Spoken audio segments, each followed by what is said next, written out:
responsibility was overwhelming. And what it came down to was that I was ashamed. And I felt it was a weakness to admit what I was going through and to ask for help. And it's not. And that's what we keep telling them, the mothers that come up to us and share. It's our responsibility. And that is us honoring ourselves and our families by asking for help. I guess just to get a little background, I was feeling, dealing with this day in, day out, and, go to work and have the demands of that. And as soon as I'd walk in the door, I'd just be like, here it comes. And you just be, met with this barrage of, I don't even know, like, emotions and screaming and crying and just like, here, you deal with the kid, just getting shoved in my face. And it's just like, I was becoming resentful and frustrated and just, just angry, really, and sometimes I'd pass judgment. Obviously, I didn't know what exactly Elita was going through because she was denying getting any help or talking to somebody. So, always saying, oh, I'm fine, I just need some sleep. It was a lot more than that. So, of course, I was getting frustrated and angry and, well, why don't you spend some time with her? Take her out of the house. Like, there's so many times at work that I'd be getting, just phone calls of, a crying wife on the other end, and I can't deal with this. I have to work. And I'd be coming home at lunch, and I'd just grab Ella and throw her in the stroller and go for a walk, and she was fine, and then bring her back, and then, it'd start again, and then I'd have to go back home, and I'm like, oh, can't wait for this to happen again in 4 hours. So I work a lot. I had to work early, stay late sometimes, so. And you won, what was the award? Oh, yeah, President's Award for best salesman of the company. So, that's a balancing act, I guess. But, I didn't really know how to handle it either. How could I?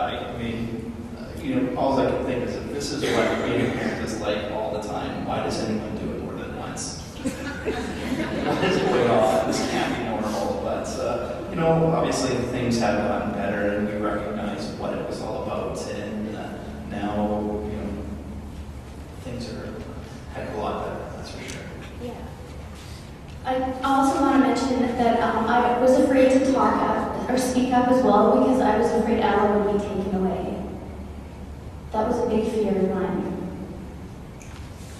So the turning point, when I moved from being a victim, feeling I was a victim, was when one night Ward and I were in the kitchen and he says, we have to do something about this. He was, I'm going to have my own nervous breakdown. And when he said that to me, I was like, oh my gosh, he's feeling the exact same way I am. I never knew it because he was such a rock. I was amazed by the way that he could father. He was such a fabulous father, and I'm like, why can't I be like that? I'm so angry. It's like, God, you're so good. But I learned from him. And I learned how to play with Ella because of that. And I do thank him, but I want to thank you now. Thank you. Because you're good at playing with her. And that's important, because it's not just about, because I feel like my big role is to teach her about manners and what respect is all about and all that kind of stuff. I know she doesn't know what those words mean, but I'm using them for myself too. Take care of yourself and your clothes and your toys, because that's taking care of yourself, Ella. And she's getting it. She does get it. She's a smart cookie. So I moved from feeling I was a victim, because I thought, oh my gosh, I gotta help Ward out here too. He's the other equation here. He's the other part of the equation of taking care of her daughter and parenting her. And I went to the doctor, and I printed off the sheet that very similar to what I read to you guys. And I said the only difference is that I'm not feeling suicidal. I go, that's why I'm coming to you now, because I don't want to get there. And I know I can get there because I've had those thoughts before. So she took my hormones levels, and I came back, and she says they're normal. That was it. I said, oh, I guess I'm just crazy on my own. And I left. That was it.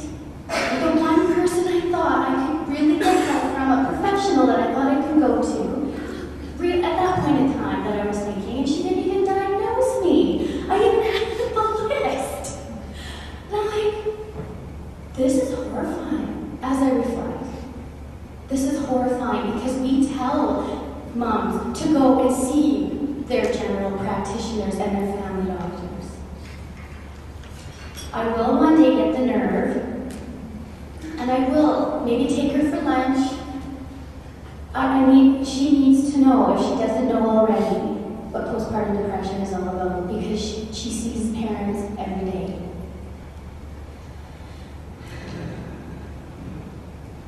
So anyway, I leave there, and as I reflect again, that is what a mom, if she knows something is not right, you can ask your doctor, can I please be referred to a specialist? Or somebody who knows more about this, because I don't feel right. And because I didn't feel right, and within my own power, what I did was, I decided I have to deal with this, and Ward recommended counseling. Counseling sessions that were covered through his work. So that's how it started. And taking my mom's invitation, she said she would come for 3 weeks to help because she knew something was up. And Mary was reading the Fervor Approach to help us with Ella, and it felt so relaxing to be on the couch and her just reading to us. Like, these are all these steps that happened, and they really do make a difference. I don't know where we'd be without our parents today. So I became my own advocate because I knew something was wrong, and I needed to do something with it. Every step, it became a little bit easier. And like, for example, I heard about the book The Secret on the Ellen show while my mom was with us. And the one thing that I got out of it was just how powerful our thoughts are and our choices. And I decided, and I also realized that it's not just me who could do these things. I can accept help, and people can help me because there was help surrounding me all over. I just had to ask for it. I had to ask the right questions. I had to ask me the right questions that came after marriage counseling, because that's where he taught us what stress does to your body, how the simple technique of deep belly breathing, how that helps. It's free. Anybody can do it. It actually works really well. I was doing it earlier before we got up on stage. As was I. And the other thing I realized is that I needed a mentor. I needed mentors, and I needed facilitators to help me move through this. So that was, at the start was counseling, our marriage counselor. It was like a triangle effect. He was able to take what I was saying, convert it into a language he could understand. So then we had this triangle of communication, so we could understand one another and where I was coming from. That was huge. And for him to be sitting beside me in that office to understand what I was going through, he finally was hearing it for the first time. And I was hearing his side, and learning about one another, how we could communicate with one another. We're doing that to this day, doing a lot of learning about ourselves. Do you want to say anything about the counselor? It was good. No, the marriage counselor, the guy that we actually went to see, was fantastic. He was almost, I wouldn't say a referee in a sense, but he'd break things down to